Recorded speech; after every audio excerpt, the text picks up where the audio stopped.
کتابونو لیکلی وي یو سړی وفات شو بل سړی خوب کې ولید چې الله څه معامله وکړله وی چې نوره معامله مې کلیر ده خو یو ورځ په لاره را روانم د یو باغ نه مې کڼ کې شو کولی و د غاښ کې مې غوښه نښتې وه هغه مې پې لر کوله هغه کڼ کې ما سره پاتې شوی و نو د هغې مالک سره لا حساب پاتې دی چې هغه راشي نو چې دغه حساب مې کلیر شي دا چې د هغې کڼ کې مالک راشي او زما معامله کلیر شي مخې ته باله پته لګي الجالب مرزوق والمحتکر ملعون هغه دکاندار چې د بار نه څیز راوړي او په علاقه کې په خلکو خرڅوي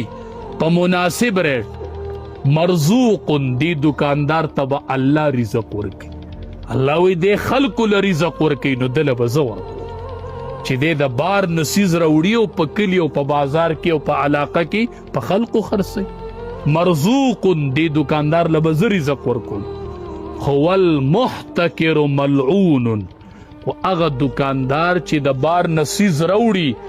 او خلقو ته حاجت یو دی ذخیره کی ملعون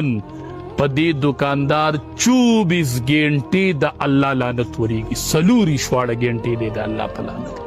منځ کوي لعنت پې وریږي منځ کوي او په لعنت کې دی ځکه خلقو ته ضرورت او د ضرورت څیز ذخیره کوي نن زمونږ دا حال دی مونږ به څه جواب ورکړو خدای له به څه جواب ورکړو احادیث مبارکو کې راځي چې چا یو څیز ذخیره کو او خلقو ته حاجت او د خلقو لور نکو د یخې دی او هلته خلقو ته حاجت دی او دی نه ورکوي وی څلوېښت ورځې چې د دا ذخیره که او څلوېښت ورځې پسې اعلان وکړو چې راشئ ټول خلک یې اسې واوسئ اسې وړئ فری نبی علیہ السلام فرمایي د څلوېښتو ورځو کې چې د کومه ګناه ګټلې ده د هغې کفاره اوس په دې نه راګرځي چې دې ټولو خلکو له اسې ورکړي چې دې خلکو له اسې ورکړي